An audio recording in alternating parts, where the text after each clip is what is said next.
नमस्कार दोस्तों, स्वागत है आज के हमारे YouTube चैनल पे। आज का जो टॉपिक है वो हमारा बहुत ही इंटरेस्टेड होने वाले हैं। वैसे विद्यार्थी का जो आज तक अभी तक पढ़ना शुरू नहीं किए हैं 9th क्लास का, जो MCQ क्वेश्चन होने वाला है, जो ऑब्जेक्टिव क्वेश्चन होने वाला है, उसके उस बेसिस पर हम लोग आज बात करने वाले हैं।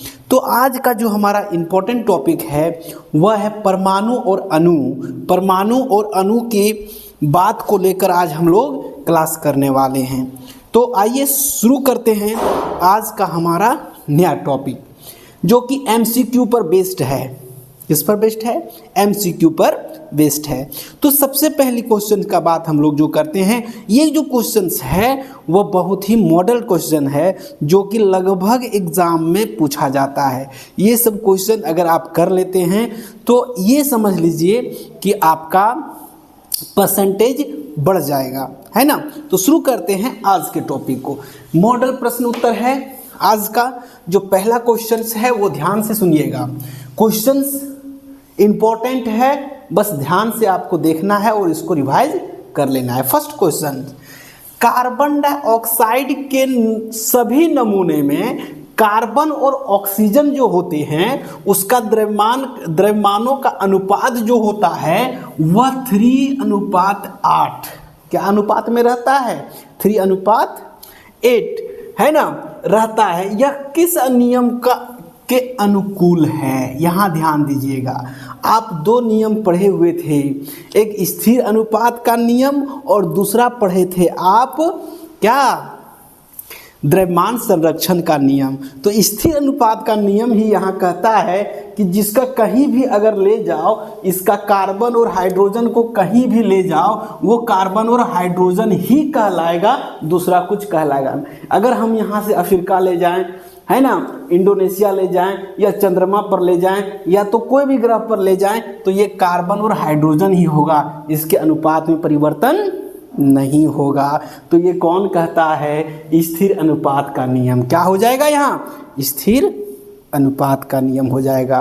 दूसरा क्वेश्चन हमारा है कि किस वैज्ञानिक ने अनुसार परमाणु अविभाज्य होता है? किस वैज्ञानिक ने कहा था कि परमाणु जो होते हैं वो अविभाज्य होते हैं? किसने कहा था? रदरफोर्ड ने, डाल्टन ने, प्राउस्ट ने या बोर ने? तो किसने कहा था? ये डाल्टन ने। किसने कहा था? ये डाल्टन ने कहा था कि परमाणु जो होते हैं वह अविभाज्य होते हैं। क्या होते हैं? यह अविभाज्य का मतलब किसी भी वस्तु को टुकड़ा करते जाए, एक समय ऐसा होगा कि और उसको अविभाज्य नहीं कर सकते। तो ये किसका कथन था?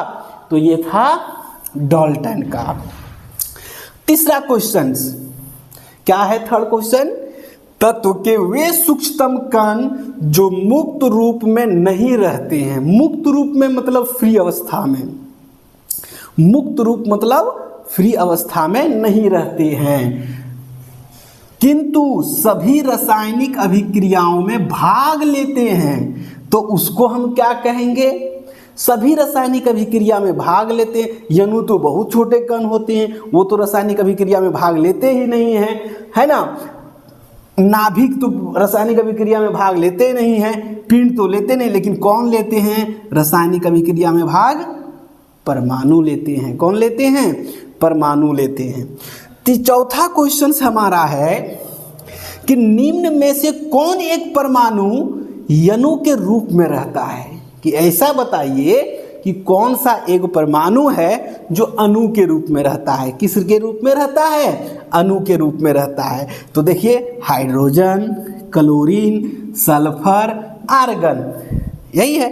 एक परमाणु जिसमें केवल एक ही रहे, जैसे हम लोग कभी लिखते हैं O2, H2, है ना, और भी C2, है ना। लेकिन आर्गन को Ar2 नहीं कभी लिखते हैं, इसको कभी Ar2 नहीं लिखते हैं। तो आर्गन ही है जो केवल एक परमाणु में रहता है, वो द्विपरमाणु कभी भी बनाता नहीं है।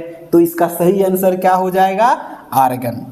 आइए बात करें 5वां नंबर क्वेश्चन का, क्वेश्चन नंबर 5 का, तत्व ए और बी की संयोजकता क्रमशः 3 और 4। ए का संयोजकता कितना दिया हुआ है, ए का संयोजकता कितना दिया हुआ है, यहां ध्यान दीजिएगा 3, कितना दिया हुआ है 3, और बी का संयोजकता कितना दिया हुआ है, बी का संयोजकता देखिए कितना दिया हुआ है 2। तो इसका सूत्र बनाना है तो क्या बनेगा, A2B3, क्या बनेगा A2B3। देखिए ये हमारा सही ऑप्शन है, ऑप्शन में A3B2, A2B3, AB6 इनमें से कोई नहीं, लेकिन हमारा समीकरण तो बन गया A2B3, तो सही ऑप्शन बी है, करेक्ट आंसर बी हो जाएगा। उसी प्रकार 6 नंबर क्वेश्चन क्या है वो ध्यान दीजिएगा। 6 नंबर क्वेश्चन, अगर 6 नंबर का क्वेश्चन का बात करें, सोडियम फॉस्फेट, क्या नाम है, सोडियम फॉस्फेट।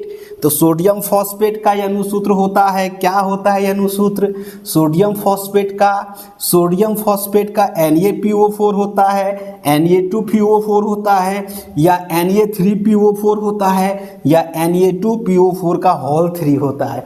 क्या होता है, तो सोडियम फॉस्फेट का जो होता है सूत्र Na3PO4, क्या होता है Na3PO4। क्या होता है, कैसे होता है बाबू, वो थोड़ा सा ध्यान दे दीजिएगा, यहां ध्यान दीजिएगा। सोडियम फॉस्फेट, सोडियम देखिए, सोडियम का क्या होता है संयोजकता 1PO4, लेकिन 3 माइनस होता है, तो क्या हो गया, इसका 2 माइनस होता है, ऑक्सीजन है तो 2 माइनस होता है, तो इसका क्रॉस मल्टीप्लीकेशन करेंगे तो Na2PO4, ये हो गया आपका सही आंसर, Na2PO4। तो सोडियम फॉस्फेट का क्या सूत्र हो गया, Na2,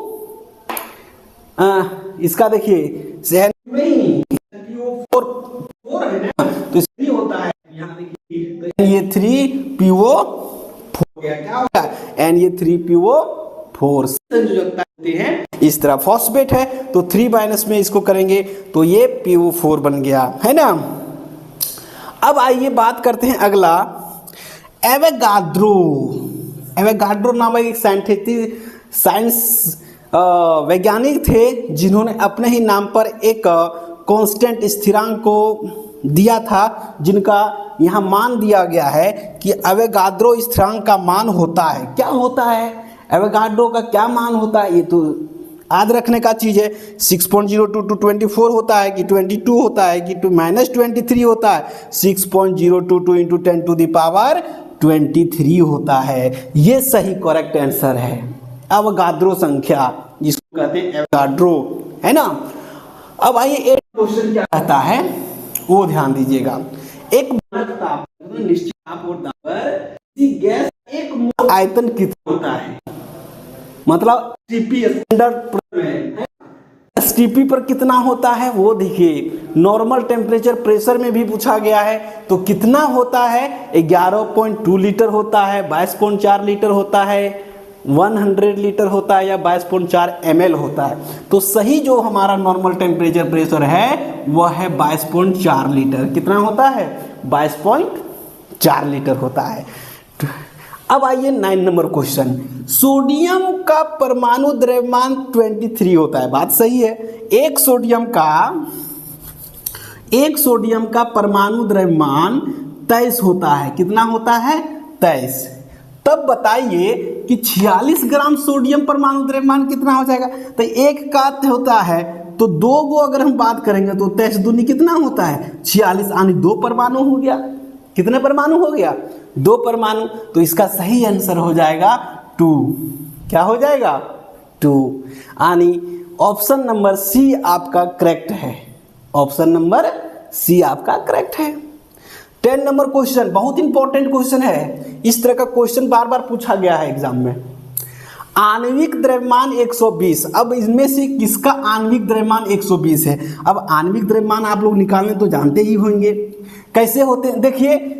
इसका पहले ए नंबर का आणविक द्रव्यमान अगर निकालेंगे तो एक कार्बन का, देखिए कार्बन का ए नंबर का कितना हो जाएगा आणविक द्रव्यमान 12 × 2 + 1 गुना 4 प्लस 16 गुना 2 कितना हो जाएगा 12 दूनी 24 प्लस 4 प्लस 16 दूनी 32 कितना हो गया 30 और 20 50 56 4 60 कितना हो गया इसका 60। अब बी नंबर का देखिए 120 किस में आता है देखिए 12 गुना 4 प्लस 1 गुना 8 प्लस 16 गुना 4 16 चौका 64 प्लस 8 प्लस 12 का 24 32 36 12 चौक 48 देखिए 8 कितना हो गया ये आपका 120 हो गया कितना हो गया इसका 120। मतलब कहा गया है कि C4H80 का जो अनुसूत्र 120 वाला है तो सही आंसर आपका किसका हो जाएगा। यानी इसी में से अगर हम बात करें देखिए ऑप्शन ये सी है। अब इसमें 4 कॉमन ले लीजिए 4 कॉमन ले लेंगे तो क्या बचेगा CH2 और O तो CH2O आ रहा है तो ये हमारा सही ऑप्शन है। क्या है सी ऑप्शन ये है। मतलब जिसमें कॉमन अगर 4 कर दिए तो 4 खत्म हो गया 2 बच गया यहाँ 4 खत्म है CH2O बच गया। क्या बच गया CH2O। इस तरह करके हम लोग ऑब्जेक्टिव को हल करते हैं। अगला क्वेश्चन 11 नंबर निम्नलिखित में कौन चतुष्परमाणु किसको कहते हैं जिसमें 4 गो अणु होते हैं 4 तत्व वाले। जैसे देखिए 4 गो किसमें है इसमें देखिए 1 और 2 ही है इसमें 3 है इसमें 2 और 1 3 है और इसमें 3 और 1 4 चतुष्परमाणु कौन हो गया SO3 हो गया। उसी प्रकार किसी पदार्थ के अणु में विद्यमान परमाणुओं की संख्या क्या कहलाती है। किसी भी अणु में विद्यमान परमाणु की संख्या क्या कहलाती है उसका परमाणुकता कहलाती है। क्या कहलाती है किसी भी पदार्थ के अणु में विद्यमान परमाणुओं की संख्या को परमाणुकता कहते हैं। क्या कहते हैं परमाणुकता कहते हैं। तो सही ऑप्शन परमाणुकता हो गया। 13 नंबर क्वेश्चन अमोनिया में नाइट्रोजन की संयोजकता कितनी होती है।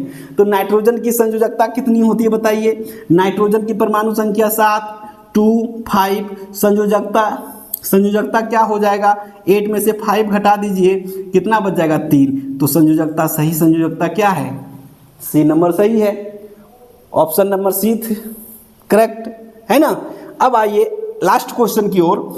एथेनोइक अम्ल का अनुसूत्र C2H4O2 है। क्या है C2H देखिए यहां ध्यान दीजिएगा अनुसूत्र क्या है बाबू C2H4O2 है। क्या है O2 है। अब इनमें से हम कॉमन ले लें 2 कॉमन ले लेते हैं CH2O बच गया। क्या बच गया CH2O। तो कौन है option B option is the correct. ये हमारा आज का ऑब्जेक्टिव क्वेश्चन था। कैसा लगा कमेंट बॉक्स में हमें जरूर बताइएगा। आपके कमेंट का हमें इंतजार रहेगा। तब तक के लिए धन्यवाद।